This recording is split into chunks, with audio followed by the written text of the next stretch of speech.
สวัสดีค่ะขอต้อนรับเข้าสู่ช่องพักสหายหลายคนค่ะนี่มันคืออะไรวะโหเสียบโทรศัพท์หรือเสียบอะไรเนาะลงมาสิไปเบิ่งเขามัดข้าวมาถึงบ้านหนูนามามัดข้าวหนูนาค่ะมัดข้าวเด้อค่ะ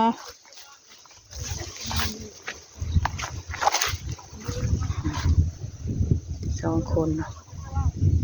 มัดข้าว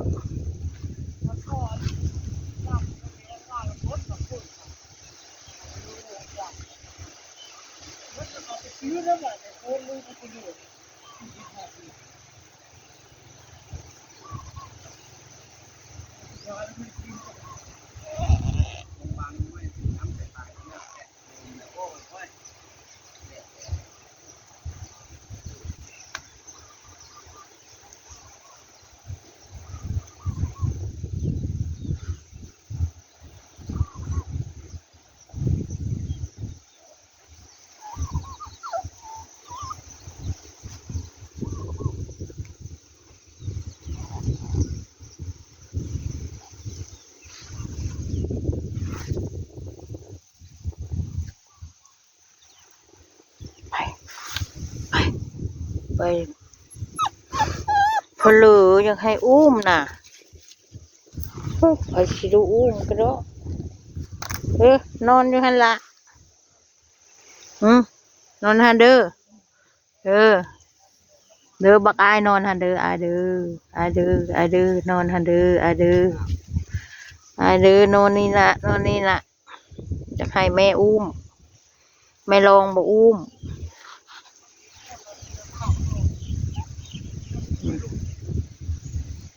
2 คนนั้นมัดข้าว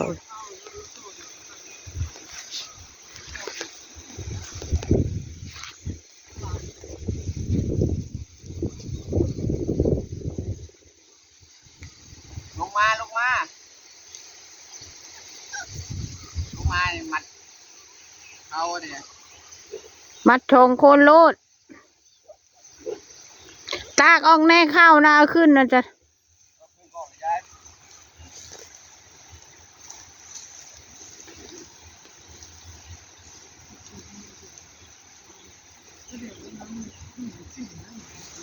คือจังบ่มีน้ำเพราะคือมีน้ำวะเน่ไปขึ้นมาแม่มาแม่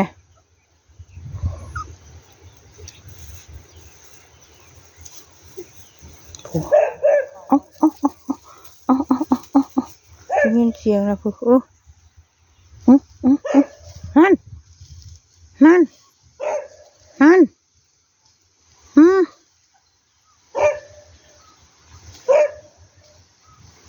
เบิดละบ่ฮะฮอดบ่ชาวมัด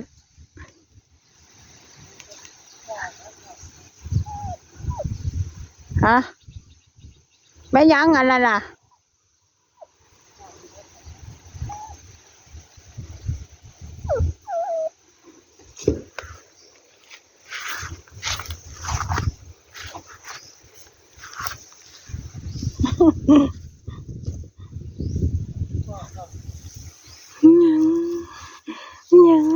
ยังให้จะไม่อุ้มบ่อ๋อขอดงา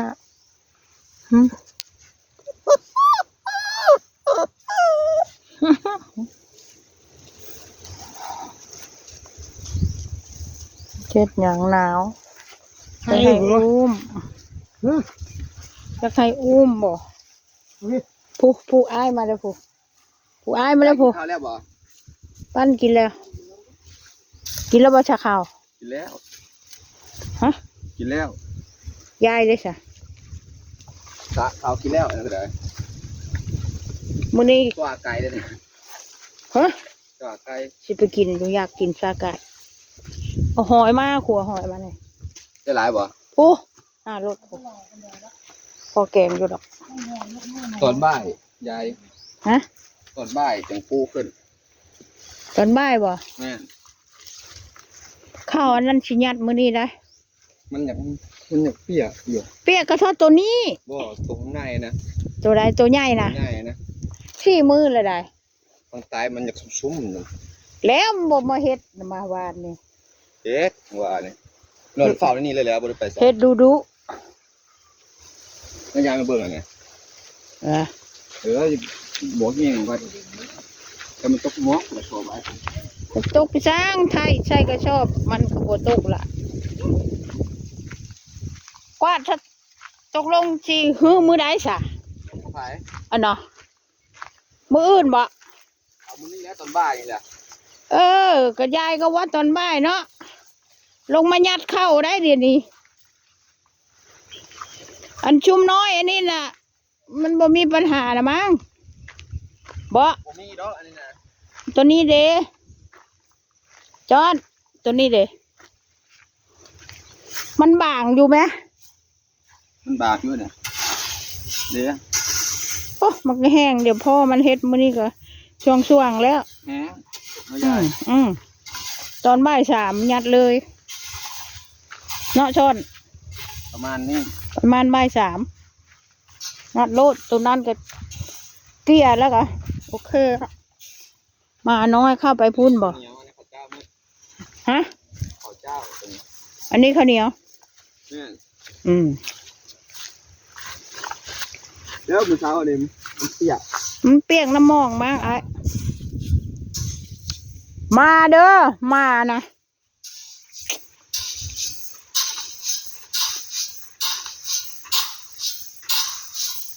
อันนี้สุอันนี้แห้งแล้วอันนี้ ช่างอยู่เด้น่ะ มันมีกระบองกับยายนี่ กวาดตัวนั้นล่ะ มันหนาบ่ทันน่ะ มันบงกลางเด้ อ๋อ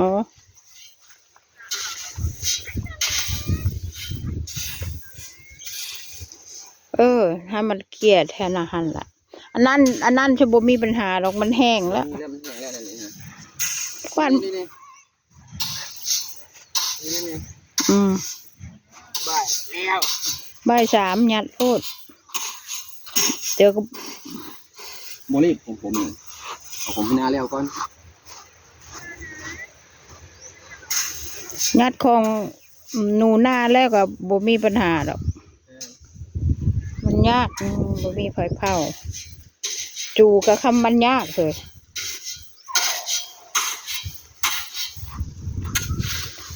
มันหนานะฮะละตอน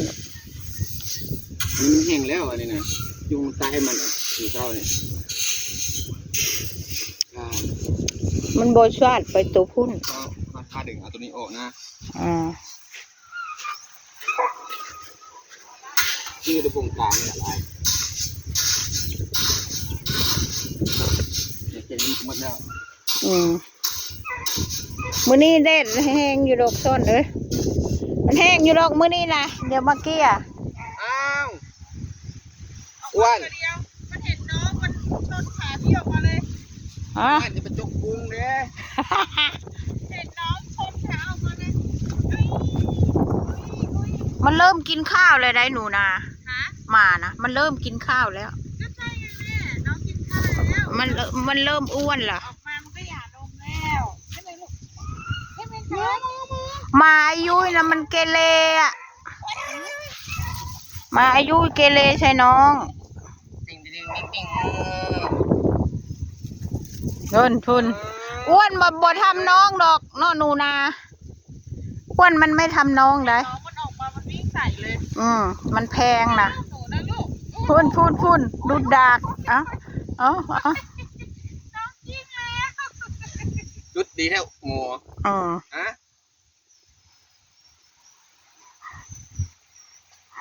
หมาอันนั้นมัน อีคิงเราบ่อยากได้หมาเพิ่นอยากได้ตัวนี้แล้วได้บัดนี้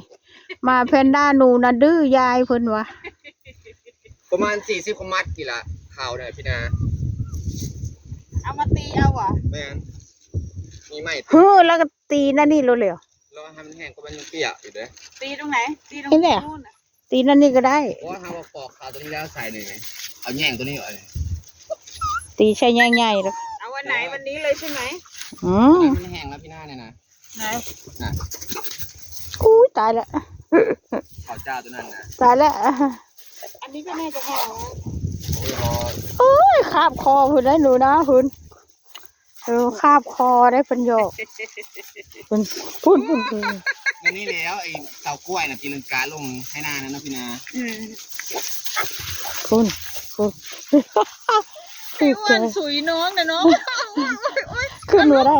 ขึ้นมาได้ เอ้า ขึ้นมาได้ ฉลาด เดี๋ยวมันเดินมาอีกนะเขาเบิ่งเด้อ ไม้หน้าบ้านเรา อืม ตัวยาวเลย หายังอ้วนหายังหายังดิ อันนี้นะทำไมแย่ อันไหน แย่งมันไม่พอ บอมันทีแรกตัวนั้นนะเอาตากทีแรก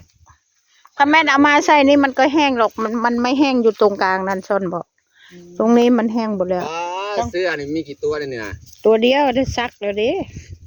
ไม่เป็นไร เดี๋ยวไปหามาให้อีก เดี๋ยวเป็นคันที่แล้วบ่ มันมีอยู่หลายตัวได้เสื้ออันเนี้ย ก็หาให้มันเริ่มเลย เสื้อ มึงรู้หนูนะ เสื้อไอ้หนู ยายว่ามันเริ่มอ้วนแล้วนะจริง มันโตไว บอม เอ้ยแล้วหนูจะนอนตรงไหนอะลูกหนูหนูจะนอนตรงไหนนะวันนี้ดิวันนี้วันนี้สิไอ้ หมาคำคูณยาย แม่น ไอ้หมาเอา10 นิ้วอะมันจะ อันนี้บกคำบกคูณเลย แล้ว เนี่ย หายากนะ นี่บ่ยาย ฮะ อันนั้นหมาคำคูณอันนี้ หนูข้ามคืนค่ะ มา หมา ค่ะ ผ่านเลยตัวนี้ หนูข้ามคืนค่ะ นี่ตัวผ่านเลยเนี่ย ซ่อนว่าเกินนะ ยังไงจะไปหาพี่เหรอไปหาแม่นีน่าไปลูกไปไอ้ยไปหาแม่นีน่า